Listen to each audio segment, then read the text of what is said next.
I kind of forgot we.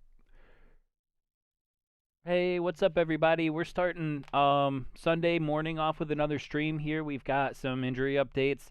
Unfortunately, one that's pretty last minute. So hopefully we can throw some options out there, maybe help you navigate this situation. But anyway, we've got a few injury updates. We got a lot of questionable players because apparently that's all we designate people as anymore is questionable, and you can either have a 20% chance of playing or a 90% chance of playing, and you're just always going to be fucking questionable. Okay, that's how we're rolling over here.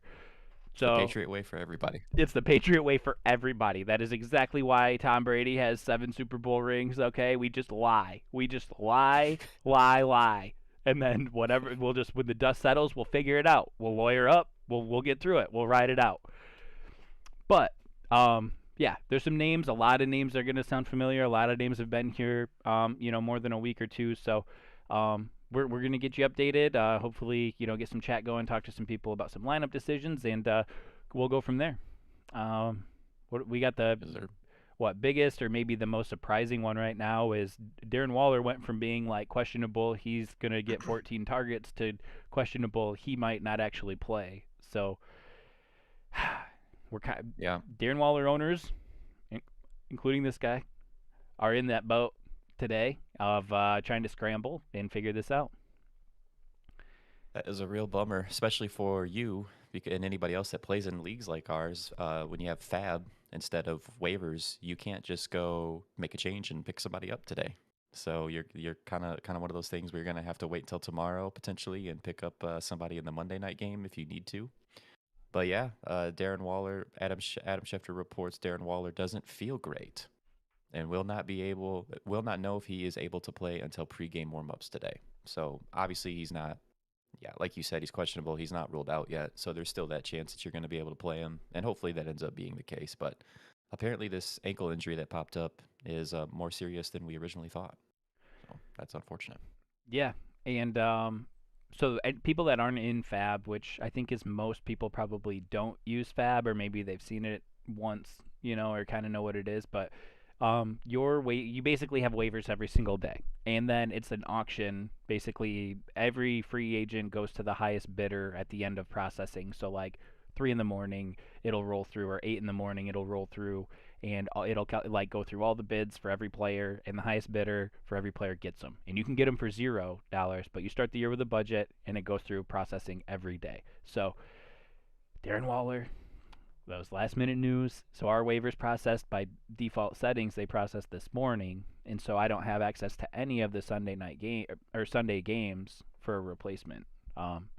But the good news is you could pick up a tight end on the Monday night game. That's kind of the best way to manage that. You're really hoping that there's somebody out there that could give you some production. It's probably not going to be pretty, but that's just the nature of the beast. You do the best with what you got. That's kind of the fantasy way, right? Yeah, well, I was just looking at some options for people that can pick up tight ends now that don't play with fab. You've mentioned him a couple times, but you've got Mo Alley Cox there. Yeah. If you were able to pick somebody like that up, probably, it's not great. He only gets a few targets, but he's been scoring touchdowns. You could probably do worse. Listen, the dude has like 3 touchdowns already, and he's missed a couple others. Like, it might be all he does, but that's points. If somebody dropped Zach Ertz, that wouldn't be a bad pickup either. If you're able to pick him up today. Zach Ertz and Hunter Henry, crazy, but Hunter Henry is owned in more leagues than Zach Ertz right now. Hunter Henry was like a non-factor coming in because we didn't know, and he's like grown on owners that much. I expected to see Zach Ertz's ownership percentage to go up a lot more than it did. I agree. It went up a little bit, but it's still hanging around 60% on ESPN. I'm surprised by that. Same. Going to Arizona, like coming off a couple nice games, showing he, probably still has a little juice left. Like, right. Pretty surprising. It's interesting. You've also got some. You also got some total flyer picks. Ricky Seals-Jones has been pretty consistent with Logan Thomas out, so I think that might be a nice little pickup there. And then you could take. I like that one. You could take flyers, but you've got Cole Kmet with no Jimmy Graham and David Njoku Probably won't, but his ceiling, he's proven, is as high as like 24 points. He did that once. So, like, if there's just nothing left, I'm actually probably going to just take the chance of getting 24 points if I know that that's, like, where that potential ceiling could be. Even if that's, like, Yeah. probably a career high, like, I'm going to give that a run if there's Yeah. nobody left. I really like the Ricky Seals-Jones pick. If he was available, he'd probably be of the guys that are likely available. He'd probably be at the top of that list or right next to it. You know, like a him and a Zach Ertz. If Zach Ertz was there, um, somebody like that would probably be who I'd be wanting to get for sure. Yeah. Yeah, for sure. Another guy that catches touchdowns, CJ Uzoma or Uzuma. He's Uzama. he's owned in 9.4% of leagues, and like he catches touchdowns. So you get yourself a touchdown, you move on with your day. That's it. Well, what about the? I mean, I probably already know what you're gonna say, but what about those Tampa Bay Titans? You know, no Gronk again. OJ Howard had himself a nice game this past week. You think OJ Howard's got another game in him, or is it gonna be Cameron Brate this time, or is it gonna be none of them? I mean, there is no Antonio Brown either today. I mean, I'm more interested in OJ Howard than Cameron Brate because Yeah. I think OJ Howard missed all of last year too, and it's more likely that he is being eased back in than it is that like Brate just pops up out of nowhere. It can happen, but like if we're just reading the room here or reading the situation, I think it's easier to convince myself that OJ Howard could be more involved. Same. Yeah, between the two, I would want to go OJ Howard as well. It just feels like he would have more upside, but he did have 7 targets last week, so OJ Howard did. Which is a killer tight end volume. Yeah, yeah, it's not bad at all. You just feel like you could get that treatment anytime with Tampa Bay, like you can with Arizona. Like, who's catching them today? Who's getting the targets today? Yeah, which was Tampa Bay's already been like that too. It's kind of like which Mhm. receiver is going to go off today. Which, Yeah, by the way, so Gronk's out, but so's AB. So that means probably a few more looks for Mike Evans, probably a few more looks for Godwin, but that could also offer a couple more, for those tight ends too. right. Yeah, sometimes like a receiver like Antonio Brown's out, and then people want to automatically go to how many more targets Godwin and Evans might get, and that probably is how it'll work out. But like you just said, like sometimes that just goes to some different player we didn't expect, and it could be one of those tight ends today, or maybe Leonard Fournette gets 8 freaking targets today. I Like, I don't want to see that. have you seen his receiving numbers? I do recall that he's getting quite the receiving volume. I mean, it is very annoying, I will say, but he is doing it. We can make it a He's little getting more annoying for you. I read an article this morning that said that a reporter had asked Bruce Arians if they plan on trading Ronald Jones, and his response was laughing in their face. I saw that. So you like this guy that you're not putting on the field enough that it's hilarious for you to consider trading him? Got it. Trade him? No, we're just gonna keep him on the bench all year. Yeah. I don't know. Rip. He also is a pathological liar, so it's very possible that he's just doing that to try to create some sort of weird in his mind, like more value on Ronald Jones. Like, oh no, you can't have him. You can't have him. Like, what do you mean I can't have him? Yeah. You know? Like, hey, he's really good, and we know that too, okay? And I'm reminding you that we know that. We just don't play him. Like, our bench guy is better than your starter. Yeah. Bruce Arians Ronald is Jones, the new top 3 troll. running back in the league. Bruce Arians is the new coach troll, right? Like, we used to joke about it being Chip Kelly back in the day, right? But, like, Bruce Arians, I think, he's the league's, like, the troll coach in the league right now. I'll be honest. I don't think he does anything intentionally. I think he just has no idea where he's at or what he's doing most of the time. Dude. Like after they asked him that question, he probably called Tom and asked him if they were trading Ronald Jones. Tom. Should we though? Like, Tom, I'm getting all these questions. I just don't know what to say, man. Like, are we traded Ronald Jones, or what do you think? I don't. Oh, I mean, man. it was Adam Gase a little bit in between, but like that's now all Bruce Arians territory. For sure. Oh my god. Just watch him on the sideline when they cut to the camera. He just looks like a guy who never knows what's going on. Yeah. Oh man. All right. Well, you want to move on some of these other, not super exciting, but some of these other names with these injuries. What we might be doing with them. Yeah, so like the entire Giants offense is injured, and we've kind of sifted through which ones are going to play and which ones aren't, so that's helpful. Uh, Galladay, Tony, and Barkley are out. I think that's kind of a known thing. The other guys, Ingram, Slayton, Shepard, are expected to play. Sorry, it was Slayton and Ingram are expected to play. Shepard is considered a game time decision.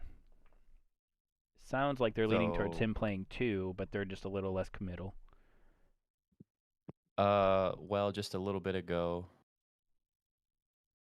like 20, 30 minutes ago, is it? I don't know this guy's. I don't know this guy from the Athletic.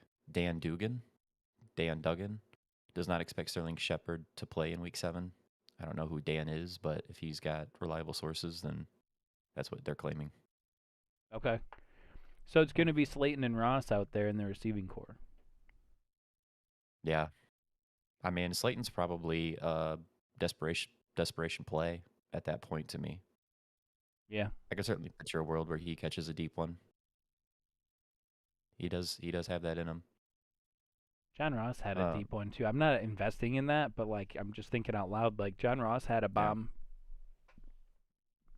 yeah, he did. And you did say Evan Ingram is expected to play. Yeah, he is. So Yeah. I definitely don't want to play him. I mean, maybe he can do a little more this because so many people are out, but I can't play Evan Ingram even if I have like a Darren Waller situation and I need somebody desperate. There's no way I'm going to him right now. He just hasn't. He's been so disappointing even when he's been back and playing, which is We're not out of often. excuses to explain his lack of production at this point. It's just like Yeah. it should have happened by now. Yep. They should just trade him. Just Yeah. get him somewhere else. Trade Trade Evan Evan Ingram. Ingram. Let me ask you a question. Would you trade Travis Kelce? Didn't think so. You're right. Listen, we're gonna run our offense through him this week. What a joke. 3 targets later. Yeah. Yeah. Yeah, I mean, I don't know. Those Giants guys, like you said, they're all hurt. And then the ones that are playing, I'm not too excited about. Honestly, Sterling Shepard would have been the one. He would have been the one I would have been okay with playing and like feeling pretty decent about it because he's been so involved, been getting so many targets that I would have played him for sure. But if he's not in, I don't want to play any Giant. I guess you're playing Devin Booker, but we're talking about the pass catchers. Kind of almost hurts Devin Booker with the lack of other options out there too. Like, don't forget Daniel Jones was questionable to play last week too. I Yeah. doubt that he's feeling 100%, and you've got Devontae Booker that's just there. Like, he's the dude today. Frustrates me. I would have been playing Kadarius Toney this week and under these circumstances if he was in. Yeah. Unfortunate. Well, we've got this one actually is it's kind of sleepy important, or sorry, like sneaky important too. But Latavius Murray's out. We've known that for a few days now. Sammy Watkins too. I guess because we're kind of going team by team, but Latavius Murray being out meant that Le'Veon Bell was activated again, and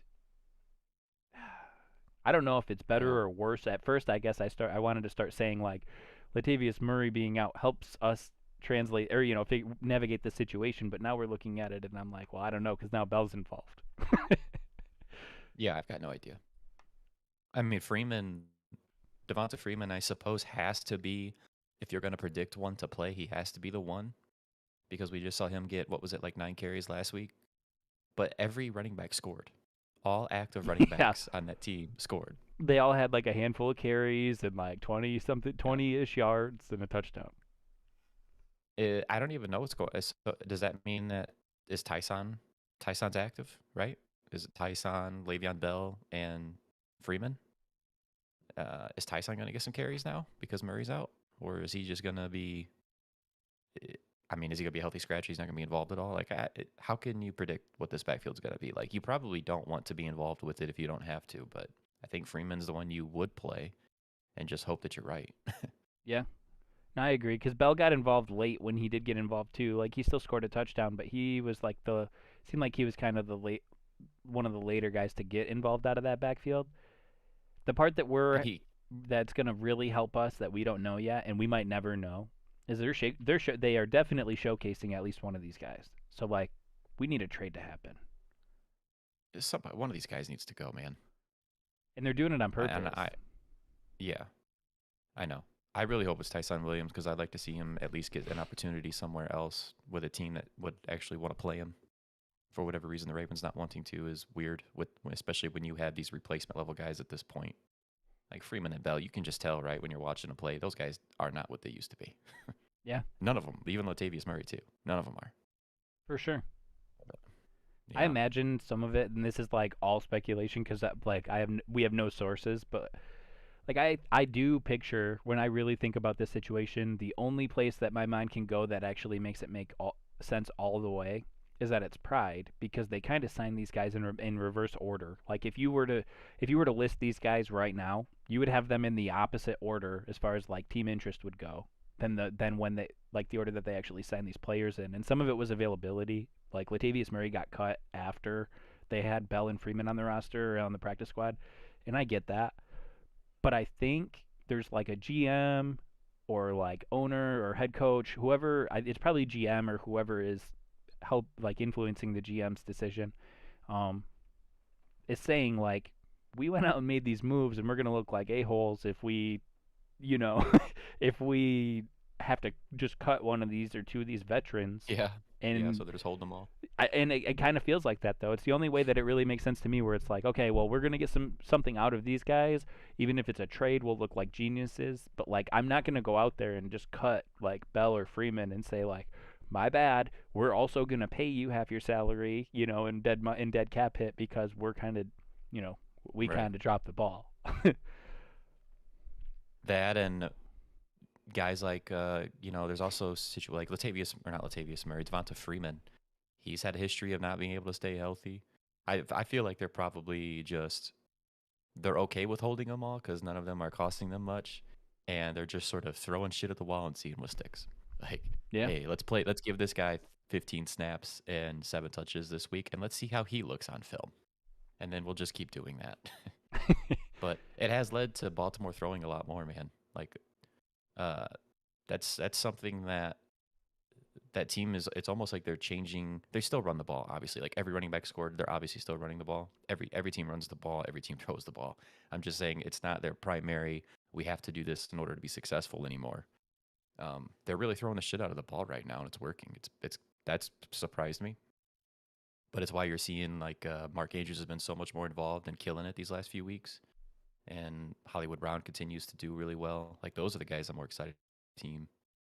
Um, Man, J.K. Dobbins would have been so awesome to have.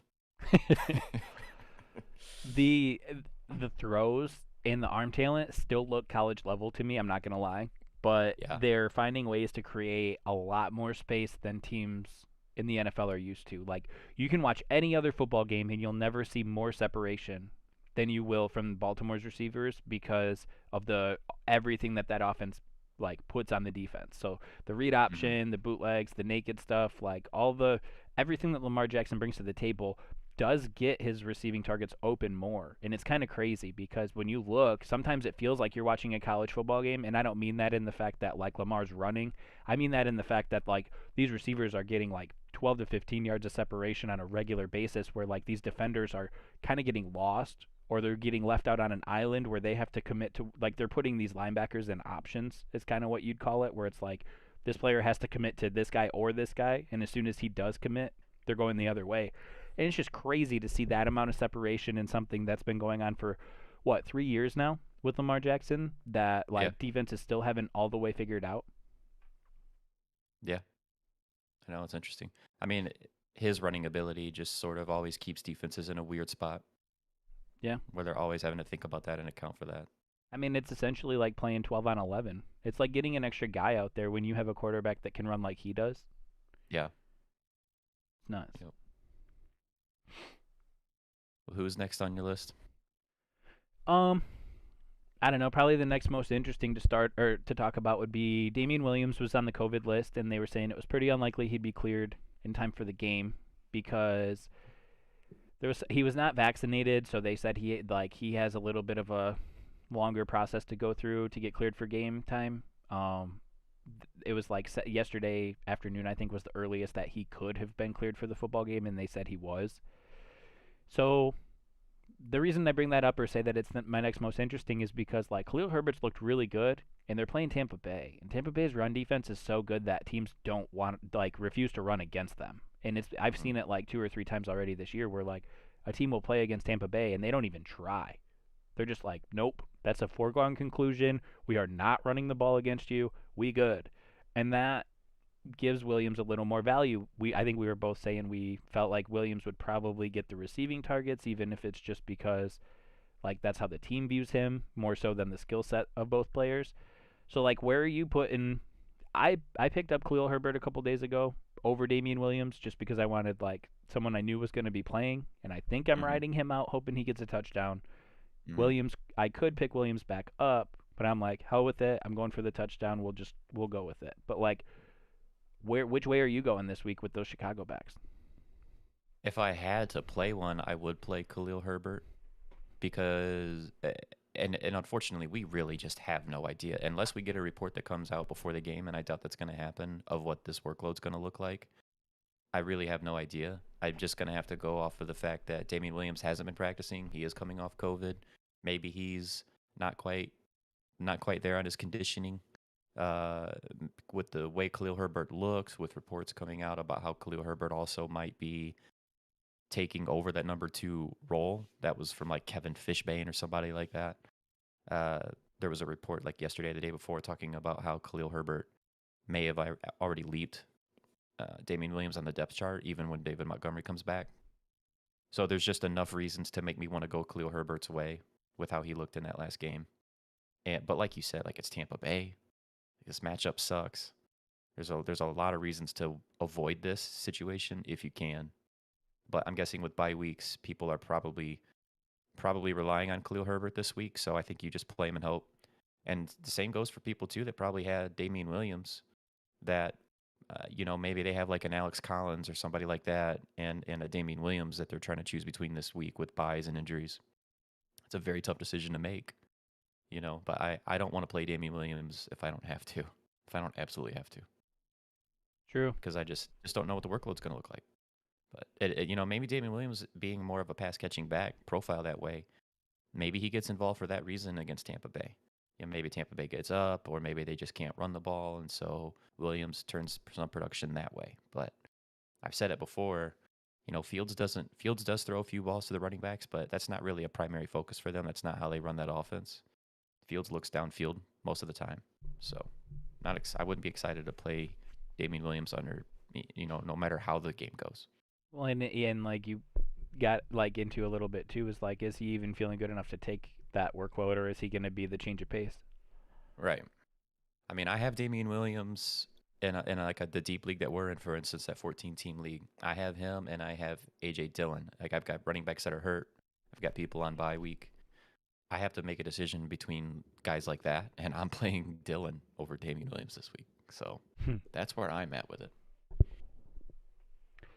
Yeah, I can't say that I hate it, because a lot of this stuff is like, well, I just need a second here.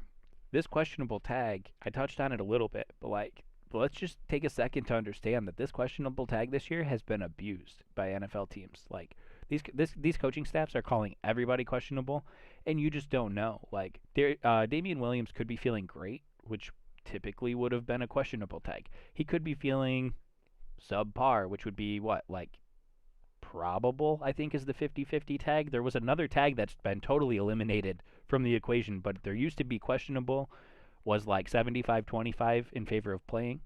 There was another one that I think was probable, which was 50-50, kind of leaning towards playing.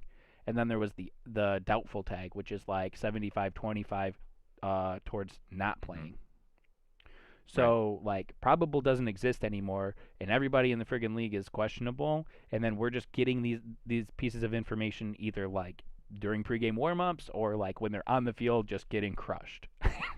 these last 2-3 weeks, man, it's been terrible for, like, we'll see in pregame warm-ups.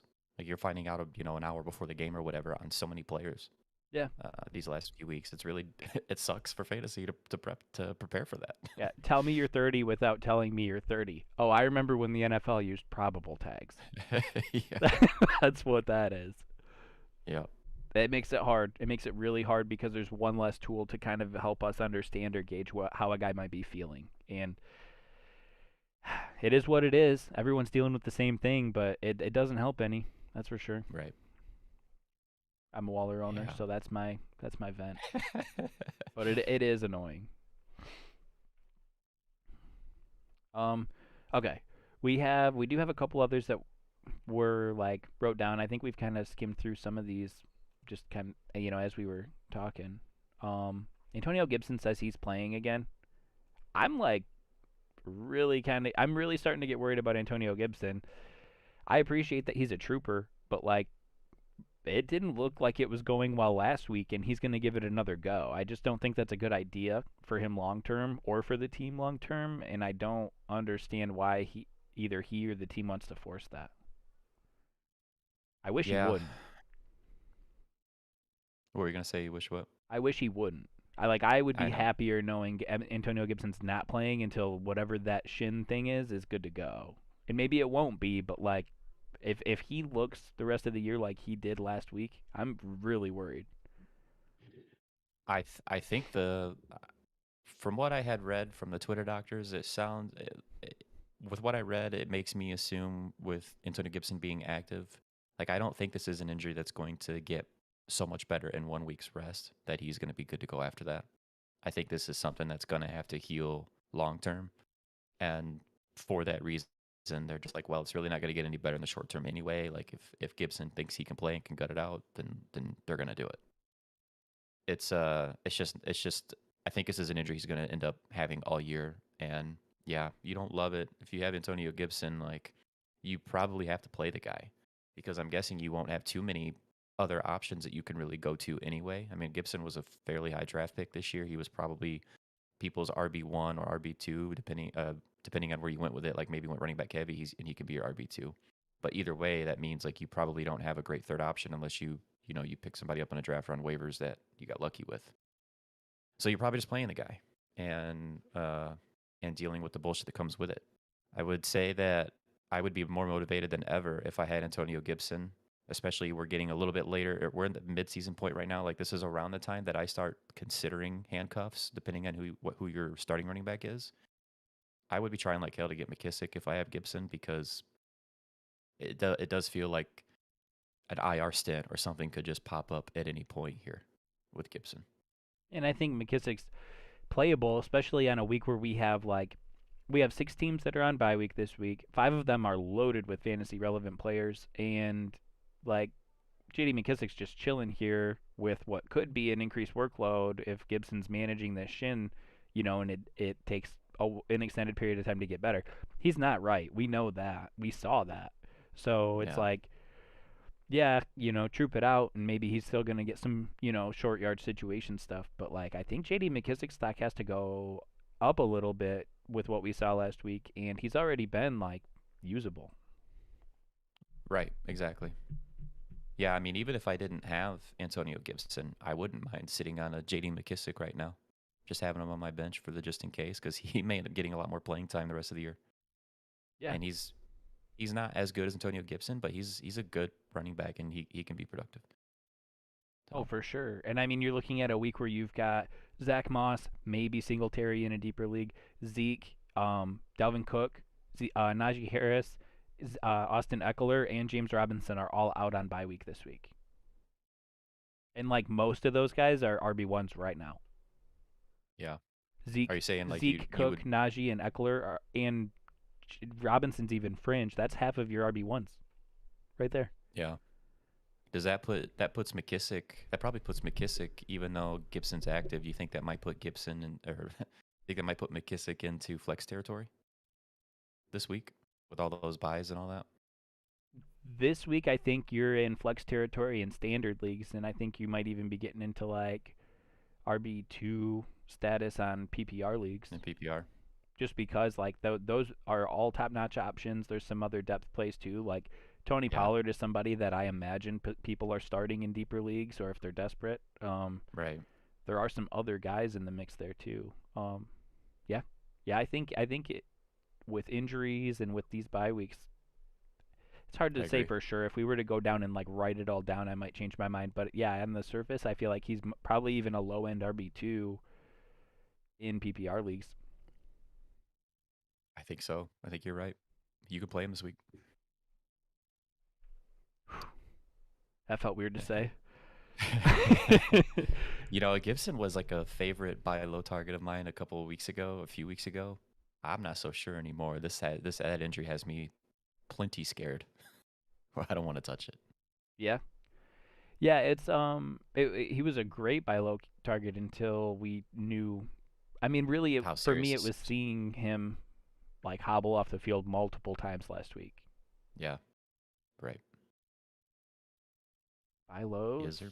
You just said that while I happened to be like staring at Philadelphia Eagles. Like, do we still? Probably not. But are we still like wondering what Miles Sanders could be? I mean, you could probably get him for a J.D. McKissick at this point. I probably could. I don't totally hate the idea. I know we've talked about Miles Sanders plenty, so like you seem to feel the same way, but you know that I don't think Miles Sanders is all that good of a all that great of a running back, but I have said to you a couple times before, I do actually think that he's looked the best he's looked so far in his like short career. I think he's looked the best this year. I thought he's looked pretty good for the most part, but at the same time, he's also getting the least amount of work he's ever got. Yeah. It's like the team just doesn't want to. I don't know if they want to commit to him or if they just don't want to commit to the run that much. I'm not sure which. It doesn't help either that Jalen Hurts is also running the ball a little bit and he's getting like goal line touchdowns. So obviously that's not great for the running back situation either. I don't know, man. Buy low, like I I would consider trading for my to get Miles Sanders, but it would have to be a situation where I'm trading a bench player I don't really care about, and I just don't know how it would take a special set of circumstances in order to be able to make a trade like that happen. That would make sense for both teams. Like the other team would have to be very running back heavy. Maybe they really need a wide receiver, and maybe you've got some wide receiver 4 or 5 that you don't really care about. But even then, is that person that has Miles Sanders, are they going to want to let him go for that? I don't know. I feel like people that have Miles Sanders they're like, I can't drop him just out of principle. I can't drop that guy. But there's no way in hell I'm playing him. I you think know? we're approaching that though. Like I felt the same way about Ronald Jones, and it was probably it was either the hardest or the second hardest drop that I've made so far this year was letting Ronald Jones go because I'm like this guy's so good and they're on a really good team and like there is so much more to be had from this player. But then I look at him for like 4 weeks and I'm like, well, I'm not getting anything in return for him. There's no indication that this is getting better. Like Leonard Fournette is getting more work. Then I saw Gio Bernard start getting involved in the passing game too, and I'm not that that was territory that Jones would dip into, but like as soon as I saw Gio get more involved, like week 3 or 4, I was like, I'm out. And like Yeah. I would feel the same way about like Miles Sanders, but like how long can you go without getting that production? Like this dude is actually getting like he's less involved at this point than like several other people that don't have anywhere near the name value. Like I mean, I know Detroit's like a split backfield, but like the Detroit backs or Mark Ingram, who is like off most fantasy radars. Michael Carter Jr. is getting more volume than Miles Sanders. Like there are these names. Mike Davis is getting more volume than Miles Sanders. J.D. McKissick, if you count touches, we're looking at purely touches, like J.D. McKissick is like as involved as Miles Sanders, and it's a really weird, really ugly situation, but we don't think it gets better either. I don't. It was just I just wanted to float it out there. Sorry, I just can't stand it. I look at it and I'm like, he could be really good, and they're not I letting know. him. Yeah. I don't want to touch it. No, same. I don't want to be that guy laying on that grenade. No. Go and Okay. trade for Miles Sanders and then just sit there holding them. Agreed. I just hate it. I hate it. If you have him, you'd be tempted to play him, and then you play him and he gets you 6 points, and you're like, well, why did I trade for this guy? It's true too. I mean, I am running somebody out there like that this week. I think in the big league, there was a guy that I'm like Yeah. totally just taking a shot on, and I can't remember who it is, but I'm like, you know what? It's possible. Dude, the people I'm playing in that league, I mean, anybody can play. Who wants to start? Who wants a chance to start this week, boys? Listen, Oh, yeah. it's like a fun and frustrating part of it, but I do feel that way. Like it's like, okay, well, listen, do you have a chance to score 12 points? And I'm not saying like a 50% chance. I'm saying like 15. It's like, Mhm. you do? Oh, okay. Sign me Yeah. up. You qualify, sir. Yeah. Was Another that was that all the running backs, or were there more um that like with these injuries and stuff this week? I mean, we mentioned the Seattle thing, right? we haven't yet. So what Alex Collins sounds like he's ready to go, and that's like what comes shortly after Pete Carroll comes out and declares that Rashaad Penny is like full go in practice and ready to play this week out of nowhere. Like this dude Yeah. just became NFL ready in 5 days. Hard to believe that's actually true, right? For He sure. is he is active, so he's gonna he's gonna be at least on the sidelines with gear on.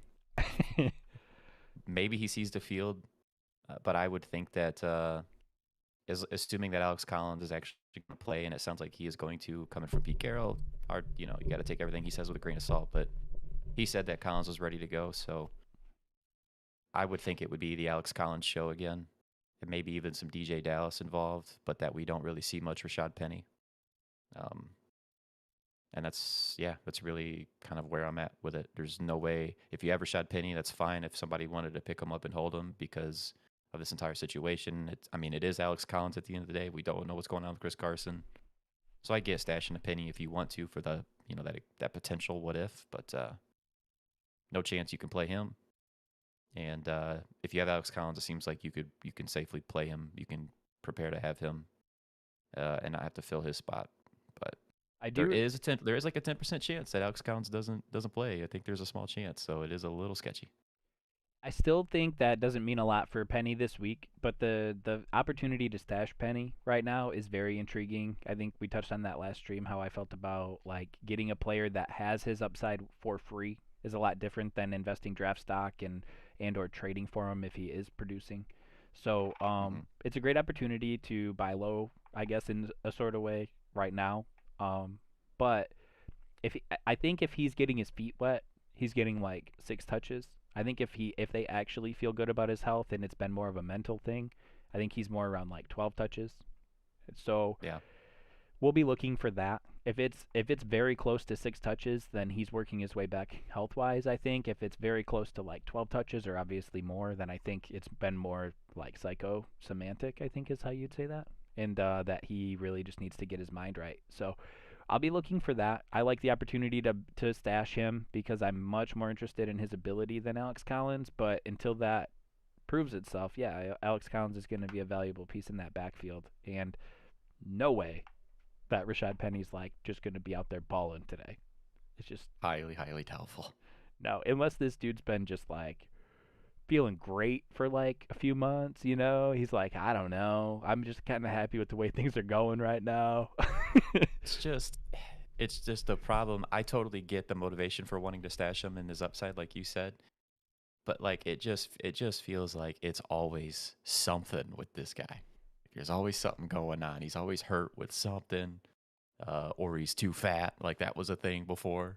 Yeah. Uh, he had what has he really had? He's been in the league. Has he been in the league 4 years? 3 years? He 4 years? he came out the same year that Ronald Jones did, and they were the two youngest running backs to be drafted that year. They were both Okay. like 20. Well, I know that Penny had like a nice short stint there, and I think it was when Chris Carson was hurt. It was like 2 games, maybe 2 games that he played, or it might have been actually that he played one full game and had a really good game and looked really good, looked awesome. And it was like, okay, this guy's showing out a little bit here. There was some hype, and maybe this hype's for real about this guy. And then I think it was that very next game, gets hurt, out for multiple weeks, and he hasn't played like a full game since, I don't believe. That's been No, a I couple think they years. said he's played like 4 games in the last 2 seasons. which is not good. Um, there was that stretch before that it was like 3 seasons ago, I think. I think his second year in the league. So you're probably right on it being his fourth year where I mean, he did get into a situation where it was like 1A over there with Chris Carson and it felt like he It was even had the happening, yeah. momentum, Yep. but it has been so long and I get it. I get all the reservations about it. I do. Yeah. Well, and I get, like you said, I get you wanting to hold him too. Because the thing is, like Chris Carson, we don't even actually know. We don't know how serious. I mean, we know it's serious. That seems obvious now, but it could be so serious that like maybe Chris Carson doesn't play a whole lot more this year. So somebody in that backfield has got to get it done. They are a productive team. They run the ball well. They always have. For sure. Do you want to start Waddle over DK? Now here's the thing. Every time that I answer these, I'm going to be thinking who's going to score the most fantasy points. And you're never going to feel good if you're wrong picking Waddle over DK. So that risk is there. And I don't know that I even need to say that, but just in case, like, DK is a much better player right now than Waddle is. But we've got Geno Smith. So it's interesting. There is some talk that Devontae Parker could return this week, but it sounds like it's less likely, probable tag, that he plays than. I think he was. I think as we were talking, I think he was declared out. Really? Yeah. Okay, so I that believe keeps Waddle pretty interesting for me then. Let me just make sure I'm right on that. Yeah, Devontae Parker isn't active for week 7. Cool. So that's great news for Waddle. If you're in full PPR, because of the amount of targets that Waddle seems to consume with his short routes, especially with Tua, then I don't think it's that crazy to start Waddle over DK. Tua's back, But and they're playing Atlanta too. right, you have the fact that Parker's not in. You have the great matchup with Atlanta. Tua obviously has his rapport with Waddle, and it showed this past week as well. So like it's not crazy. I don't hate it. You could, like I said, full PPR. You can definitely start Waddle over DK this particular week if you want to, but it never feels good at all when you sit one of your studs, put him on the bench like a DK, and he ends up having himself a freaking game because really good players can still go off no matter who the quarterback is. It's It only true. takes a few targets, the right targets, I mean, and so yeah. Geno ultimately ended up being the reason they lost that game, right? Didn't he fumble at the end of that game? But like all the way up Yeah. until that exact moment, like he wasn't that bad. So I think there's still some value for DK, but I don't know, every aspect of the situation between those two guys does point towards Waddle. I like starting Waddle too. Yeah.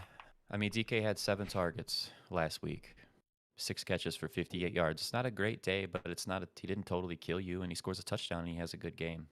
And that was the first game that Geno has started. Like, they are playing the Saints today, so that defense has got some good players on that side of the ball. So I know it's not the best matchup, but DK is just so good, man. Like, just he only needs one. He only needs one catch to make the whole day. Yeah, and Lockett was I less think where I'm involved with getting is Geno at quarterback too, which we were kind of expecting. definitely.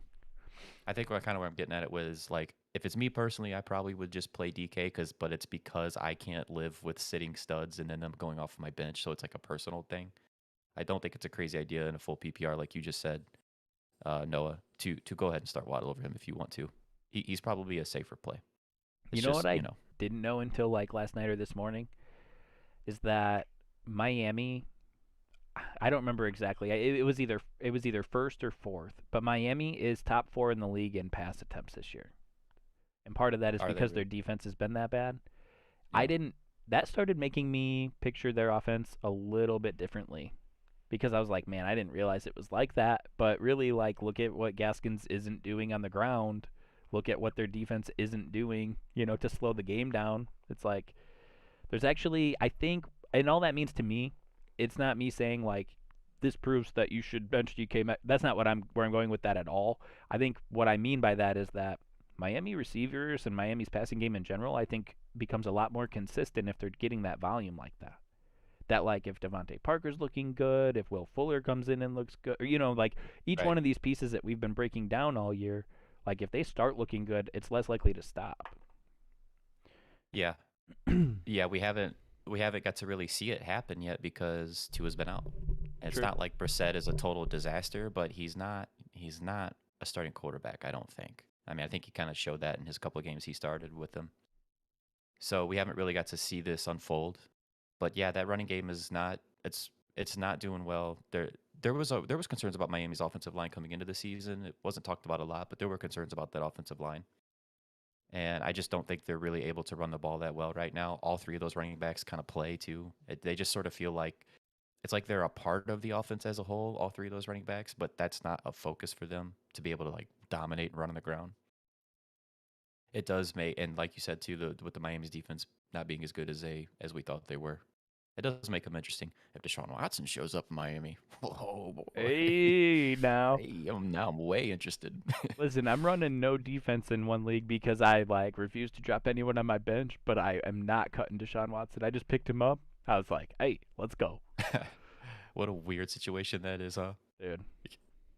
Every week, Miami's coaching staff, they're all like, nope, Tua's our guy, and we're happy with it. It's like, well, but clearly you guys are interested in Deshaun Watson. Yeah, yeah. And then there was another. So on our source there, it was like the news came out that the Watson trade rumors were heating up again, and then it Hmm. was like a half hour later. It was like, no, no, just kidding. It was Just kidding. yeah, no, those rumors. Our a different source said these rumors are false. Now it's like, yeah, right. Yeah, that talks only happened 3 or 4 times at this point, with from legitimate reporters to legitimate sources. It's a very real thing. I just don't know what's going to happen this year. But Deshaun Watson might be in freaking Miami before we know it. That would be lit, dude. I think. I mean, yeah. I don't know what Tua is yet. I'm not ready to bury him, but he's probably not what Deshaun Watson is, regardless. No, Deshaun Watson, I know peak that. peak Deshaun Watson's a very, very good quarterback. It would be wild. I don't know that it'd be much different than what the Texans were before everything started falling, before that team started falling apart. Like Yeah. there were just pieces leaving like Hopkins and before all of that started happening, I think that's what I kind of how I would picture the Dolphins with Watson right now. Yeah. They'd But be we having just to sling it a little bit. It'd be fun. They're probably not going to be considered a great team. and then once Will Fuller's leg like actually falls off the next time he sees the field and his leg falls off, then we can just get him out of the way and let Jalen Waddle shine on those deep routes with Deshaun Watson. That's what we need. Oh man, Gesicki's good too, man. It's realistic to say that Fuller could be the fourth option on that, fourth receiving option on that team. He, That would be a fun offense because Parker's been underrated for a few years now. yeah, and I know that Fuller killed it last year, but he was juicing when he did it. So that like I get it. Yeah. Fuller was really good when he played last year. Okay, he was cheating. Like that's all that He needs was to on the be. good. Yeah. So like he's gonna take a step back. That's part of it too. But like also, if you're trying to keep a guy healthy, you give him kind of like AJ Green in Arizona. You give him a half dozen targets, conservative targets when he's getting open, or you really need him once or twice a game. If Fuller were to do that, this offense would be pretty scary. It would. Keep Fuller healthy, see what happens. Sorry, you got me excited when you threw that Watson thing out there. There's a lot of fun potential there, man. I did just check on NFL.com. The Dolphins actually have the seventh most passing attempts, but the Broncos are up there too, and I'm not sure that they're not counting Oh, the this last game, yeah, gotta be, because they're gotta not. be. I don't feel like they've been slinging it, and they're No, I they're don't think listed so. as number 2 in the league right now. Yeah, that's gotta be with that game included, probably.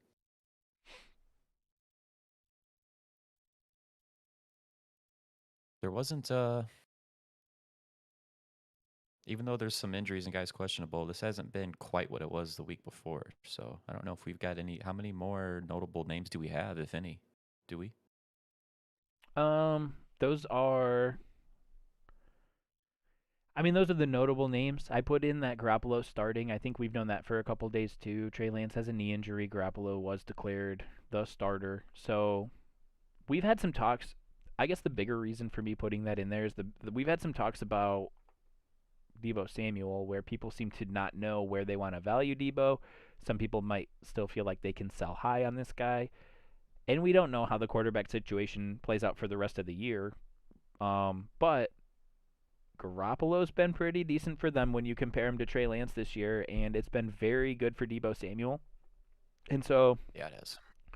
yeah, with the way that's looked on the field this year, like I think we value Debo Samuel where he is right now until further notice. So I just thought it was worth mentioning. Garoppolo's back. I think that's great news for Debo. I do think Ayuk at some point gets more involved. I'm really hoping it's this week for one of my fantasy teams, but that's the guy. That's the guy. Remember I told you there was a guy I was gonna put in my lineup in the deep league, and Oh, it was Ayuk. I'm looking at it and I'm like, dude hasn't done anything this year, but he's good. He's got that chance. But anyway, yeah, Debo Samuel's real. I think that just has to be the way we proceed with that. Garoppolo being back helps that, so I just thought that was an important thing. It might even yeah. help Ayuk at this point because it seemed like he was getting a little more involved with Garoppolo right before the injury. So I hope that with that bye week, that they've put a little extra attention on like, okay, we need to get Ayuk going a little bit here. That's what I'm hoping for because it only makes sense that they do. yeah, Why are you wasting that guy out on the field? Only getting him a couple targets. I just don't understand it. Like if because that offense has, it's not like they've really ran the ball particularly well as a whole. It's not like they've looked particularly good on offense. Really, like Garoppolo is an upgrade for the pass catchers right now. At this and at where we're at right now with Trey Lance, I think that's true. So just hoping that yeah, Debo's awesome. Debo's a wide receiver one right now. You're definitely playing him and hoping that I gets more involved. I really don't hate you playing him this week. I mean, with all the buys and stuff, like I think that's fine. I think you can do that. Obviously, you're not going to feel great about it, but I would rather play somebody who I know can do it and has shown it before than some random waiver wire pickup. yeah, yeah. I agree. I that's part of the Speaking of thought that went into it for me was like, especially on a deeper league, sometimes it's worth throwing two or three guys out there that could blow up than taking like two or three guys that'll get you 8 points. yeah, uh, if we're talking about some of these wide receivers, we do have that Julio Jones situation. Oh yeah, I have that on there too, and AJ Brown. Yeah, yeah. It looks like I just had it in front of me. Tennessee just had put out the people that are out of the game. One of them was Chester Rogers, who I think was active when one of these guys or both of them were out, and Chester Rogers is declared inactive this week. AJ Brown and Julio Jones are not on the inactive list, so I'm going to assume they're both playing. Ooh, I mean, obviously you're going to play AJ Brown, but like with this Julio Jones hamstring thing, I'm really nervous about that. Yeah, I don't want to play him if I don't have to, but I just don't know that people have that luxury. I think he's probably got to be in lineups this week. yeah. Julio still gets faded. He is probably pretty close to me as far as like adjusting the value this week to Gibson. Like I think the chances that Gibson's limited and has a chance to come back in is what he showed last week. And I think that if Julio has a setback like he's done for the rest of the game, I don't find that really funny. Yeah, It's just more like it's very volatile. Um, it's a but great matchup. You love the matchup. AJ Brown started It's, slow too. yeah, apparently whatever freaking food he ate really did a number on him. You see, just a couple of days ago, he was Did still you? talking about how he can't. Huh? You said whatever food he ate. He called them out. He blasted them after the game. The place? Yeah. Who was it? One of the reporters like asked him after the game. You know how they come out after the game and they'll like they're in their like their Under Armour stuff and their pants still. Yeah. Well then, so it was like I didn't think he should have asked the question, but I want to say it was a guy that was in like the ESPN studio and they were doing like a live interview from the studio to the field. And he's like, I gotta ask you, man. It was like some younger guy that I've not seen on ESPN before, but he's like, gotta ask you, man, what did you eat? And he's like, he did this like head turn thing, and he's like, I hate to do it to you, but Chipotle got me. Really? Yeah, he flat out said it. So yeah, Oh, good. proceed with caution if you're going to Chipotle. I dig their food, but that's a risk that you take. That's funny. You just buried him a little bit. Yeah. Yeah. Yeah. Well, I and mean, then hey, after the guy if I felt asked like him, shit for a week, I probably would too. right? Yeah, like I get why he might have done it, but then the guy asked him a trap question, and he did it on purpose. And the reason I say that is because as soon as he answered the question, this ESPN guy like immediately said like, "Oh, well, there goes any sponsorship opportunity from Chipotle." Ha ha ha. So I'm like, I know Yeah. you knew what you were doing. That was kind of bullshit. Kind of put him in a corner there. Yeah, but yeah, it was Chipotle from the man Hmm. himself. Hmm. Yeah, well, he said just like a day or two ago that he still can't eat. Still, He said that, yeah, he said that everything he was trying to eat, his body was just completely rejecting. he get a COVID test. I assume he probably did. They probably require that right away when you're not feeling right. Yeah. But yeah, I assume he did.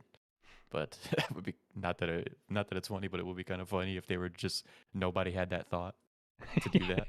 Yeah, like no, Like, man. yeah, He said he's got Chipotle's really food. got you fucked up, man.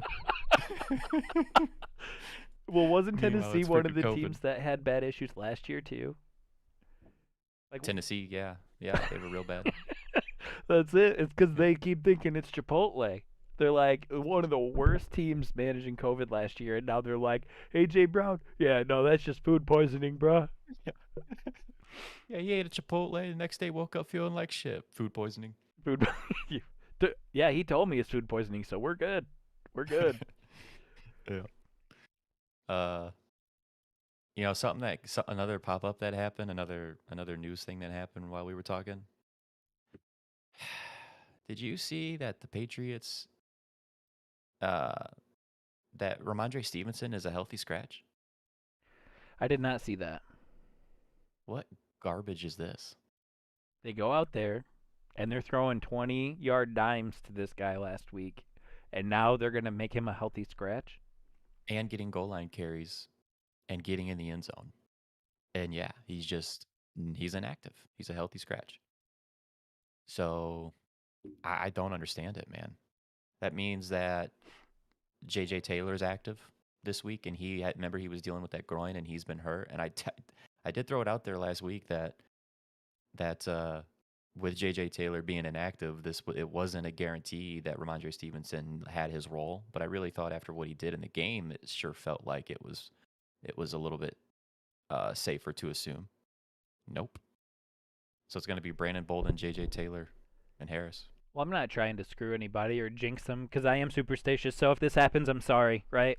But this is when Damien Harris gets hurt, and then all they're talking about is like Ramondre Stevenson not being available, right? Right. Watch Yeah. it happen. New England is so fucking, they're so weird. Bill, you're really getting one there, Bill. Probably going to win the game now with the supreme coaching. I mean, the only Take part this of guy it that we get involved that looks good, and let's not play him. the only part of it that makes sense to me is they're playing the Jets, and I don't even know that that's a factor because it still doesn't make sense. But like, okay, Yeah, you're why playing not the play Jets him against bad teams, right? Get him some more time. Yeah. Weird. Yeah, cutting him again. I've only picked him up and cut him like 4 times. Don't give up on him. You pick him up as many times as it takes, Josh. Well, that's the thing is nobody else wants him, so I can freely drop him whenever I want. I've done that though. just I've keep played holding that on hope. game and I get upset and I was like, you know what? I'm done with this guy, and it's happened a few times, and then all of a sudden, next thing you know, somebody else just comes into this situation, feels good about him, picks him up, and it works out. Had that happen, and nothing makes me more mad. Nothing makes me more blood red mad than being on somebody all year. You've got them for half the season. You finally cut bait because you've had enough, and then they go off and you're not able to get them. It's so true, though. And it That's probably not in happens. Stevenson's. It probably can't happen for him as long as Damien Harris is healthy. One of mine this week was Rondale Moore. And I looked at it and I was like, I don't really want to cut him, but he hasn't been producing the way that I want him to. And I can get more value this week. And I think I'm going to be able to pick him back up. And so I let him go. He ended up getting picked up the next day by a team that's loaded at that position. So that's cool. But, you take the good with the bad. That's a risk I was willing to take. And guess what we're going to see? 30 minutes before game time, we're going to get a report that's going to come out. It's going to say something like, Arizona Cardinals are going heavy with Rondale Moore this week. Christian Kirk, surprise inactive. Yeah. Yep. Christian Kirk tweaked something in practice. Rondale Moore's about to get 15 touches. Yeah, I did see he got picked up the next day. I almost sent a screenshot to you guys group chat. Oh yeah. Because I thought it was some nice gamemanship there. Oh, comments have been made. Okay. I figured you guys had a nice talk. Yeah. But yeah. So I mean, it feels ugly, but I would just keep picking them up if you feel good about them until it's over, man. Yeah. It's over. It's over. What else can a guy do? This is we're far enough into the league. This crossed my mind a little bit, like yesterday, I think, that it might be time to start thinking about like trending or like the value in some touches. So, like basically, what I noticed there were two players. Michael Carter Jr. was one, and the Yeah, I other was gonna was mention like him. Miles Sanders. Okay, Mhm. when you look at these players, they're both getting the same volume right now, and I feel night and day difference about these two. Like Michael Carter Jr. has been getting more involved, even though he's on a bad team. 2 of the last 4 games, he's had 3 catches or 3 targets. But like if you were to look at this in the offseason, you'd have much higher expectations for Miles Sanders. But where we are right now, it's like Miles Sanders has plateaued. We don't understand why. There's not an explanation for it. And like Carter's trending up as far as I view it. So it's kind of interesting to me that I'm looking at 2 players that are getting the same workload, and I feel really good about one and like really bad about the other. And then I don't know, it just might be weird, but I kind of wanted to throw that out there and just process that, like that there could be 2 players that are doing the same exact thing, but the tone of the situation just has a very different feel. I think there are people that understand that, but I don't know. I mean, like Yeah. we're 6 weeks in now, and I feel a lot better about Michael Carter right now than Miles Sanders, and I don't even think I would trade Michael Carter to get Miles Sanders straight up at this point. Probably not, no. Just because of, like you said, it feels like Michael Carter's arrow's pointing up a little bit. He's had, 13 and 10 carries or something like that the last 2 games. Tevin Coleman is got a hamstring problem he's dealing with, and he's out this week. Hamstring injuries, obviously, they can linger for several weeks, so maybe we start to see Michael Carter even get a little bit more involved. It was just, with that offense, like being on the Jets, it's the most obvious glaring problem with Michael Carter that he's got a split backfield on a team that's not very good with a quarterback who's really struggled so far in his rookie season. But if they could just get Michael Carter, like, can we get this guy 13 to 15 touches every week, like something we can rely on? Because if you could get into that territory, I think he's good enough that he can make something happen more weeks, more often than not. And I would want a guy like that on my fantasy team. You could even, if you can get to that territory with him, then you could consider playing him every week, which is more than you could say about Miles Sanders right now. Yeah. I've liked the way Michael Carter's looked, man. It's just that team. It's just the Jets. That's the biggest problem. For sure. I think Crowder helps some of the consistency there, and we both agreed last stream that Corey Davis is also a consistent, like, solid piece out there. So, I mean, really, I think it comes down to Mac Jones. I think if Mac Jones can bring his play up some, that whole offense takes a step forward, and all of those guys, start getting a lot more interesting. Right. I did have another little thing. Is there anything? Did you have anything you wanted to throw out there? I don't think so. If I see something, I'll mention it, but go ahead. We had a list of teams that were mentioned by Bleacher Report that are openly interested in Marlon Mack. And Yeah. so that was worth mentioning, I thought. Um, Marlon Mack had interest from the Chiefs. We already knew that, but we also kind of were we were also functioning on the assumption that the Chiefs were asking questions about other running backs too. It wasn't stated at all, but it was kind of more like intuitive. But now we have a source saying that Marlon Mack is drawing interest from the Chiefs, Panthers, Niners, and Saints. And we mentioned a few of those teams. I think the Panthers are the one that's more surprising to me. I don't know why Yep, Chuba's not same. getting that respect, but also like CMC was supposed to have been back by now, and then he hit IR. So like, listen, I'm excited if he goes to any of these teams. Very excited, but I also think that the part that's hardest to process sometimes is what's not being said. If the Panthers want Marlon Mack right now, and Chuba Hubbard's been playing decent, respectable football, I think that's like a really big red flag for CMC. That's exactly what my initial thought was as soon as I saw this list of teams. I saw that list of teams, and the Panthers were the only one that surprised me, and not for a good reason. It makes me wonder. Makes me wonder how serious CMC's injury might potentially be, especially when you look at the fact that they didn't put him on IR in the beginning, and then he was practicing and pushing himself in practice, then goes on IR. What was that? 2 games later, 2 weeks later. Uh, Not a good. It doesn't seem like that's a good indicator for him. But we might just be reading too far into it. I don't know. But yeah, Marlon Mack going to any of those teams would be interesting. It would certainly the 49ers. I don't love the 49ers because it's the situation's already so murky over there, and then you throw Marlon Mack into that mix, and now it's like, what the hell do you do? Yeah. Who could you play? Well, you You go know? Marlon Mack. Didn't they cut JaMychal Hasty, I think, Yeah, but maybe. we're getting close to Jeff Wilson territory too. So like, you trade one for another. Yeah, dude. If Marlon Mack goes to the Niners, they might they might cut Trey Sermon. Elijah Mitchell, you're out of here. Yeah. Ryan says, "Hey guys, my roster is a mess right now. Should I play Myers, Pittman, Van Jefferson, or pick up Bateman? Pittman may have a crappy weather. Still no TD for Myers, standard league. Yeah, I don't know what the weather. I guess I don't know what the weather situation is with in the Colts game. Is it supposed to be like really bad or something? Um, I will say like there's no T.Y. Hilton in that game for the Colts, and I mean there hasn't been all the way up until just this 1 week, but like so we kind of know what that situation already looks like. Pittman's been pretty involved with that offense. I think I would have to play him over that list of options. Van Jefferson just hasn't been consistent, hasn't really been involved. He feels like a total desperation flyer to me.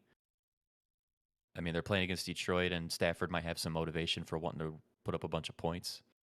Like Van Jefferson always has that ability to catch a deep one, but I don't know. I don't really want to buy into that situation. Myers is kind of like that steady Eddie guy, but I don't think he has the same upside as Pittman does. So, and Bateman is worth picking up. Not I wouldn't play him this week, but I think Bateman is worth picking up if you have the ability to. I think he is a nice stash because we just don't know what that might look like. There's certainly a lot of people that are a fan of his out there. So, but I would play of that group. I would play Pittman this week. I just checked the weather. They're playing in San Francisco and it's the night game. And tonight in San Francisco, it's supposed to be, well, they're calling for 56 degrees with rain. There's currently thunderstorms right now. It doesn't look like they're calling for thunder tonight. Wind is 22 mile an hour with 48 mile an hour gusts. And the Okay. Colts are a team that I might trust a little less in a bad weather game like that because they typically play indoors in the Midwest, and um, I don't know that that's bad news. I mean, here's the bonus: Carson Wentz played for Philly. Like, you're getting some pretty nasty weather out there in Philly. You're playing in New Right. York on your road teams. You're playing in Washington outdoors on your road games. Like, Dallas is the only domed team in there and warm weather team in that whole division. Like, Carson Wentz has a lot of experience playing outside in bad weather. So I don't think I'm giving a big knock. And T.Y. Hilton's out again. So, like, we're back to Pittman. I think Right. there is some security there, and I think there is some chemistry and upside too. I think I'm still going Pittman, and I'm just understanding that, like, if the weather does get out of hand or if things unfold a certain way, like, I'm not going to be surprised, but I think I'm still picking my best shot with Pittman out of that list of guys. Agreed. Who knows I how would that plays definitely. out I would be playing Pittman. if they get some thunder and lightning, they might wait till the weather clears up. Well, the heavier wind gusts, those are always the more concerning thing, the most concerning part to me, because on a deep ball they can just change where that ball goes. Uh, but Pittman has, although they've taken a few more deep shots with him lately, which I love to see. I hope they do more of that. A lot of his stuff is still pretty short. Like he runs a lot of short crossers and things like that across the field, and for those types of routes and involvement, like I'm not worried about a wind gust. You know. No, not unless you have Andy Dalton. Yeah. Yeah. And I'm not. That's not a Bears shot. It's more like Bengals shot. But I remember one of the worst outdoor performances I've ever That's seen my quarterback. was Andy Dalton out there trying to throw the ball in some wind. It was. It was. I felt bad for him. It was probably like 5, 6 years ago, but he was out there trying, and it did not go well. Jalen Waddle or Alex Collins full PPR flex. Waddle. Well, I would play. Yeah, I would play Waddle as well, and the reason is because at one, it's full PPR, and Waddle's been getting targeted so much over the course of the season that you love that for PPR. And even though Alex Collins should play, I think he's going to play. Uh, there is a small chance opportunity that he doesn't still. It's not guaranteed. On top of that, if he's banged up, we don't know if he'll get a full workload or not. So I think I'd play Waddle. Start two, James Conner, Damian Harris, or JD PPR. Which one's JD? McKissick. I'm guessing. JD McKissick. Yeah. Okay. In full PPR, Conner and Harris have pretty good matchups this week, and they're going to be more touchdown dependent in a non PPR league. So I get it. I think that those guys are all going to be relatively close to each other. I think with the Patriots playing the Jets and with Right. the Cardinals playing the Texans, who have been better than we expected, I still think I take the chance on those guys getting the touchdowns. But On I which think two? Damian Harris and who? in James Conner, I think I start both of those guys because they have been, they have been good and have the plus matchups. I think we know Right. that we're counting on a touchdown here. But I like all three of those. I just think they're all pretty close, and I think that those two are more likely to score a touchdown this week, where you're getting Yep. the safe floor with McKissick with the receiving game. So Yeah, we're I going like for it. Like, upside. right. Yeah, and PPR does make JD McKissick a little more interesting than it would otherwise with those two guys, because obviously Connor and Harris are really not involved in the pass game, but I do like with their matchups. I do really like their matchups today, and I like their chances to score. So yeah, I agree with Dub on that one. We do like McKissick because we're not so sure that Gibson's even going to be able to complete a full game today. But hey, no problem, Tech Shot. Appreciate you stopping in here, man. Metcalf for Callaway? Oh, Metcalf, dude. Yep. I get why you're worried about Metcalf, but the guy's a stud. Gotta play him. Slayton or Corey Davis in full PPR. So Darius Slayton is kind of interesting because it seems like Sterling Shepard is not going to be active, along with a lot of other people over there. So that does give Slayton a bit of a bump. Him and yeah, I'm spacing on the quarterback's name. Jones. Him and Daniel Jones have been able to hit some deep routes over the course of their career together. So, and the problem with Corey Davis is that's the Patriots, right? And the Patriots are always really good at taking a number one weapon for a team and kind of just shutting them down, putting them out of the game plan. So that's close for me, but I'm probably gonna play Slayton and really freaking hope that he can catch a deep one for Daniel Jones. Corey Davis, the Patriots DBs have been exploitable They have, that's recently, true. but they seem to be getting on the right track last week. So I will say, like, I understand, like, that New England's DBs could be, approachable, and you might not be too worried about them. But New England is very well coached too. There's a chance that they're getting those guys on the right track. I think we saw some indicators of that last week. So Right. go with your gut if you're close. I like the Slayton pick. Um, You think Corey Davis is probably safer? Yeah. I think Corey Davis is probably a little safer and Slayton's more upside, but I think they both have similar opportunity this week with just their team situations, which is weird because Yeah. Slayton kind of comes out of nowhere. Ryan says, thanks. Which running back would you play in standard? Booker, Mitchell, Carter, DJ Dallas. Also, which would you play in the flex, including the wide receivers you had previously mentioned, which is like Myers, Pittman, Jefferson. I mean, Myers and Pittman are the only two wide receivers for me that I would consider out of that group this week. And then so if I'm comparing them to those running backs, I probably want to play, and I still probably want to play Pittman or Myers over those running backs in my flex, and Pittman above them all, I think, is my choice. Mitchell, the running back for the Niners, like that should be a situation that you should be able to buy into and play and feel good about, but it just hasn't been the case. It hasn't No. led to production. I'm looking at probably Booker for the volume, but that Carter I think would be my number 2 on that list of running backs. Yeah. Just because Mitchell's been so volatile.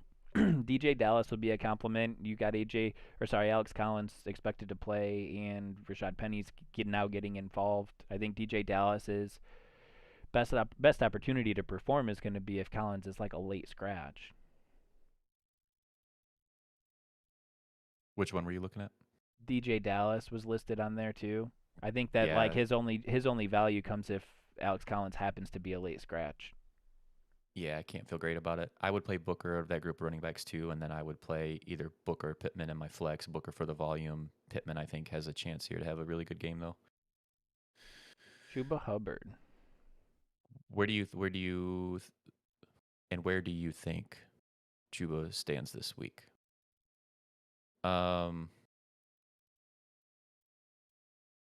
The Giants don't score touchdowns, so I think game script is going to keep Chuba Hubbard involved.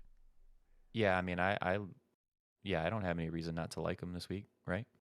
No, I think we've both given the Giants defense more respect than other people, but I think Yeah. on the contrary, like if the Giants aren't a team that are going to run away from any team in the NFL, and that's if they're healthy, let alone Right. with all the injuries they have. I think Chuba Hubbard's game script, and he has been a little more involved in the passing game. I think he's got a great opportunity to be involved from beginning to end this week. Right. Making sure we're not getting behind on any here. Colts or Panthers yeah, D, I do have a legit opinion on that. Oh, so were you going to Okay. go Hubbard? No, yeah, I would go Hubbard for sure. I was just gonna say I would feel totally fine and safe playing him this week. But yeah, go ahead about Okay. that defense. Colts defense is somebody that I've been rostering, and I cut them for the Ravens defense this week, which on the surface sounds crazy. But if you go pull up the Colts defense on your fantasy app, you're going to see that a ton of their fantasy production has come from fumble recoveries. That's not where I'm trying to make my living. That's not what I think is going to be consistent and predictable for the rest of the season. But I want to say they had like 6 to 8 fumble recoveries on the year this year. Like most of their fantasy relevance as a defense has come from fumble recoveries. I'm out on that. I'm not making money on that. Like that, I don't think that's going to keep going. I go Panthers D. Plus, they should be getting the upgrades of Gilmore coming in. You'll have them rostered where they actually have been better than the Colts D so far this year, and I think they're actually going to improve from where they are now, even with like Gilmore coming. There was another guy we mentioned that was hurt that could be coming back and help. Or Bouye, I think, gets bumped down with Gilmore showing up. Henderson coming over from the Jags, like that defense is getting help, and they've already been pretty good. So I'm like all about Panthers over Colts right now. And also, any week you get to play your defense against Daniel Jones, there's always going to be a nice opportunity for sacks and turnovers. Yeah. So you have some nice potential real upside there. I would play Carolina as well. Collins or Herbert, Dallas? That's yeah. Man, it really sucks that Herbert has to go against Tampa Bay's defense because that's the obvious killer there. But Collins is like, I'm just nervous about Collins, man. I know they're saying he's gonna play and that he's like that he's ready to roll, but like I'm just still nervous that there's real potential he doesn't play or doesn't play a lot. I think. Uh, do you have an obvious choice here, Dub? Because I think I'm going to play Herbert, but I really don't. I feel so nervous about it. But I'm going to play the guaranteed guy, the guy that's actually going to be on the field that I know for sure. I'm going to play Herbert. I mean, that's Ugh. definitely the logic that I had when I picked Herbert over Williams. You know, I had to make that decision. So I don't know that I go too much different versus Collins. I think Collins is more likely to play and produce than Williams this week, even if they're both active. But Yeah. I dig it. I Nobody wants to run. It'll be interesting actually because here's the thing: is like nobody wants to run the ball against Tampa Bay as far as play calling goes, but also like Chicago has to run the ball and they know that. So I think they're gonna give it a try. They're going to try. Don't know that they're going to be successful at all, but they're going to give it a shot. They're gonna give Because it the a Bears shot. do need to run the ball in order to have success, it seems. You're probably gonna see a couple cut blocks on Vita Vea, and we're just gonna roll with the rest of what happens. Do you think Bell is a good flex? Are you talking about Le'Veon Bell? Because if so, I don't want to do that. If you've got some other options you want to throw out there, we can see if maybe you've got a better option that we would recommend you playing instead of Bell. We have no idea how much work Bell's going to get. I know that Latavius Murray is not active. And trying to guess what the Baltimore Ravens are going to do with their backfield as far as who gets what work, like it seems like nobody has a way to figure that out. It's just something we all have to wait and see and experience together while we're watching the game being played out. But I can't play Le'Veon Bell with any sort of confidence. No, there has to be a better option out there for you this week. He has been like one of the least involved guys out of all of that. Like Bell and Tyson have been like the last guys in. If your other option is Sermon, then I would play Bell over Sermon. Yeah. I mean, hey man, Bell scored last week. He scored, so of course you could that could happen. It would seem like Trey Sermon's just probably not going to play. I mean, they just got Hasty back as well, and he's active, so Sermon might not even see the field. Is Waller playing? We don't know. The last report that came out was that he didn't feel great. I think that's what Schefter said, right? I can pull it up again. Yeah, and it was a late emerging injury, so like that's Right. almost always really bad news, but we don't know. We're waiting to see. Yeah, Schefter said that Darren Waller doesn't feel great and will not know if he's able to play until pregame warmups. So we won't know until warmups if he's playing or not. Make sure you're paying attention to that. Hopefully you have the ability to pivot and pick up another tight end if you don't have one. You would ideally want to pick one that plays either at the 4 o'clock games or later, so that you can play Waller if he's healthy, or if he's active, and then sub if you have to. So that's going to be. We talked about a couple options like Zach Ertz was one. OJ Howard might be one. I do see that the Rams game starts at 4 too against the Lions, so like a Tyler Higbee might be out there. I'm not like the biggest fan, but that's an option for you. It's a warm body. Mo Alley Cox for Indy because they play at 8:20, and then in Seattle you've got the Saints and the Seahawks, which would I don't think I'm really interested in any of that. You don't want to have to play any of those tight ends in that match if you don't have to, but some people are probably going to be staring that down. Yeah, that'd be me. I'm going to be looking at a Gerald Everett or an Adam Troutman. That's what we're going to be doing. Your wide receivers are Hopkins, Hollywood, and flexing Pittman. Should I plug Julio in there, PPR? So you have 2 wide receivers and a flex in your league that you play. Because Julio's dealing with that hamstring, and you have the real possibility that he comes out of the game at any point. I don't want to have to play him, especially when you have. I mean, obviously Hopkins and Hollywood are in your lineup, but I think you can play Pittman this week too. I've had Pittman, and I know that ride's been like it's been up and down. It seems like right when you want to trust him because he's productive, you play him, and then he doesn't do a whole lot. But I'm still going to play him over Julio this week because of that hamstring injury. It's just got me really nervous. Yeah, and you'll get enough. I don't want to put a guy out there that gets a dud. Right, and I mean it's not like you're taking a big. Julio's more capable. We all know that, but like Pittman's production is solid enough that it's it's worth making that decision. Yeah. I have Chris Carson. Oh, that was what we were talking about earlier. Okay. To clarify, start Booker with the Panthers defense. Also, were you saying Mitchell or Carter in the flex? Hasty is back, but Pat's Diafa loss scares me. We were saying yes on the Panthers defense, and Booker is the running back we would start of that group of running backs that you have.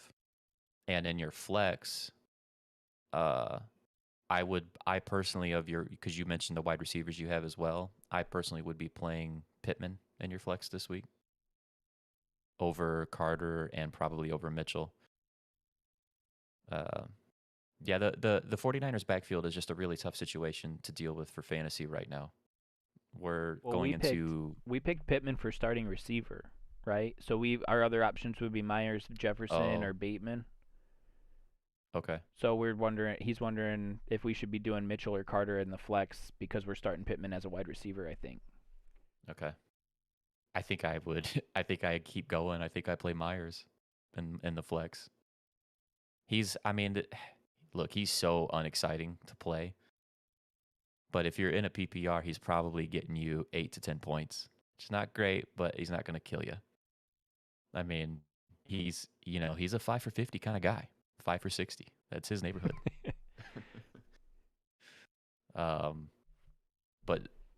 But yeah, his upside is almost non-existent, it seems. So if you're trying to hit that home run,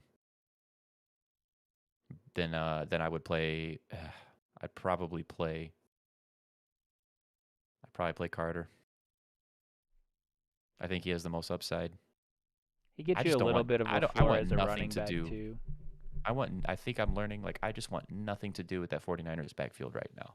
No. If you have those guys, you're holding them, I get it. But, like, this is starting to get old doing that every week with those guys. We're this far in, and we still have no clarity. And it could get worse with Marlon Mack.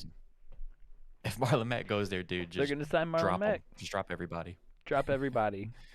I would quit fantasy football if I was invested in that backfield and Marlon Mack showed up too. I'm like, I'm out. Yeah.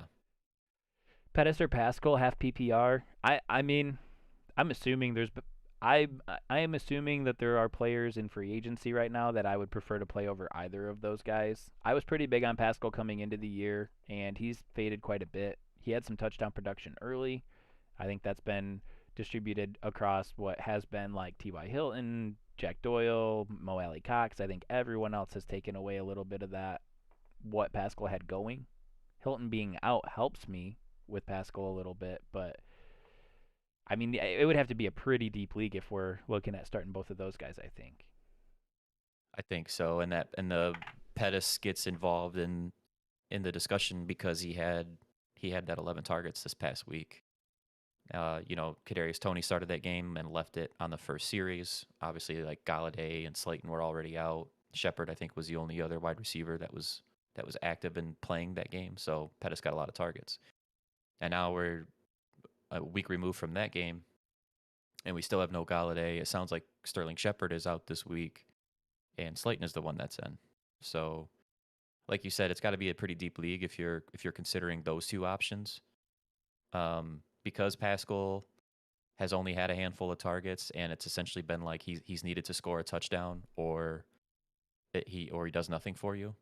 And like Dub said, like Mo Cox has been getting more involved in that. So, yeah, it's such a deep league, dude. So I get, like, when you have these decisions, I can tell you if I'm staring that down in a deep league, I'm probably gonna play Pettis just because of how thin that wide receiver group is, and just hope to God that, like, he's gonna get fed some more targets like he did last week. Because it seems like that's not an option for Pascal. I dig it. I mean, Hilton being out, there's a chance that Pascal gets a little extra run, but that had faded before Hilton showed up. So yeah, we'll do Pettis if those are the options. Yeah. Whew. Yeah, Dante Pettis. That escalated quickly. We just ran like 40 minutes and just chilling, which is cool. We had time to go through everything, and then it was like, let's go. Oh man, it's only we're 5 minutes till game time. Yeah. I didn't realize we were that close. Better check my lineups real quick, make sure I don't got any surprises. all these notifications we're getting. Yeah, no problem. So we do have some people in here. We like to remind you guys once in a while. It helps us as much as it helps you too. But if you're new to the stream and you like what we have going on, we would appreciate you hitting that subscribe button. Definitely get an update every time we go live. It'll let you guys know, and obviously it'll help our sub count too. I guess we haven't really said it on stream, but one thing we're really hoping to do, this has been kind of like a test run for us. We want to, get more involved and add a lot more coming into next year. But we need to hit that 100 sub count to get our hashtag link. That's been a goal of ours. So it sounds weird or douchey to say out loud, but like we would like to have that like hashtag bad fantasy football, out there, YouTube / So it's a goal of ours. Help us hit our goals. Get yourself some notifications. We'd really appreciate it. But I mean, otherwise, the best thing you can do to help is obviously like tuning in, watching us, giving us your time, and chatting. We love all that. We appreciate all that. So, everyone, thanks for hanging out. I guess I'll kind of do a slow outro in case there's any last minute questions. I'm about to check my lineups too, but appreciate you guys coming and hanging out with us. Appreciate all the chat messages. It's never too much. If we can't keep up, we'll figure something out. We're growing with this channel, so. I'd rather have too many questions to ask. So anything, I know some people say like, sorry for asking too much. Like, just keep it coming, man. Ask 15 questions. We don't care. Yeah, we'll Totally figure it fine. out. Nice pickup on Dearness Johnson, by the way. That worked out. That worked out real well for you.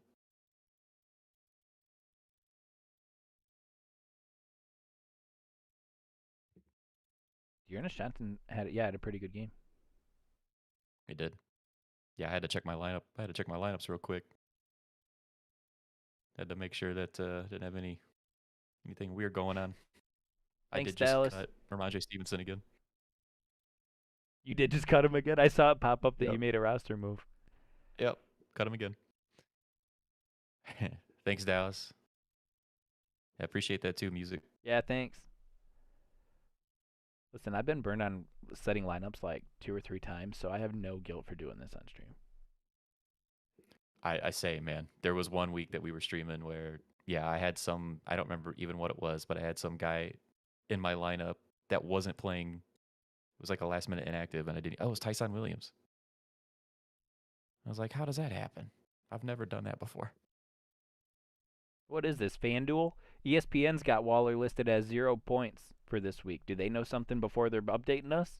They're getting all the tweaks in before they open the betting? Is that what's going on? Are you talking on daily fantasy or sportsbook? No, on ESPN Fantasy Football, you go in there and they've got Darren Waller listed as 0 points. He was going for like Really? projected for like 12. Just another FanDuel move, man. Oh man, what a shitty situation. Look, I'm not Sorry going to about knock that, Dub. FanDuel or anything, but FanDuel will update their scoring on the back end before they let you bet on it. And they also selectively delay their updates so that you think that a live bet looks a lot better than it actually is.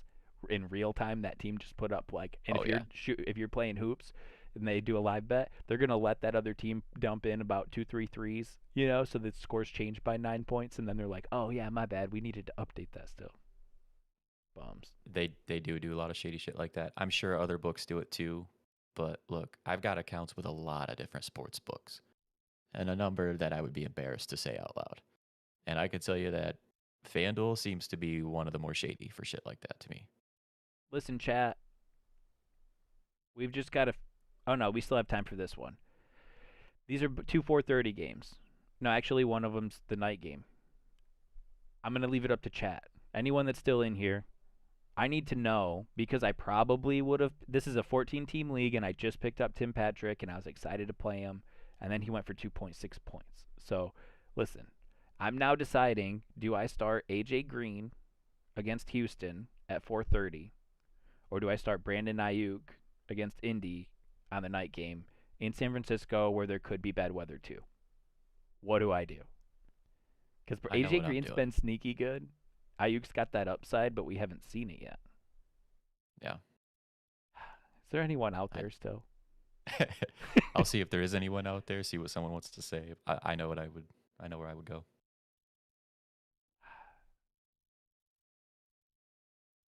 If no one says anything, I'm just leaving AJ Green in my lineup. Who's in your lineup right now? AJ Green. And if if there's not like a super Ayuk advocator out there, I'm just leaving AJ Green in. Because as much as I don't like it, he's been all right. Yeah. There you go. Dallas answered it for you, and that's who I would go with as well. Yes. All right. We're rolling with Green. Let's do There it. you go. Done deal. Appreciate it, Dallas. Shit, man. I'm trying to get a pizza and watch these games. Let's do it. I got to do, Let's do it. unfortunately, I have to do some like work trainings on the computer. I got to hammer out a bunch of them today, but I'll have some football up too, you know.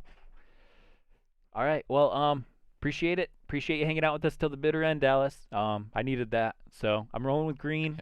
Ayuk, you're going to just have to prove it to me. You got another week to do it. I don't know. It's a 14-team leaguer, so I can't cut you, but I'm going to talk shit about you. But yeah, thanks guys. Thanks for hanging out. Thanks for chatting with us. We definitely appreciate it. Anyone that doesn't know, we'll be going live on Tuesday night too, doing some waiver wire updates, some another conversations like that, trade conversations, stuff like that. So thanks for hanging out. We're gonna go watch some football. Appreciate it. We'll catch you next time.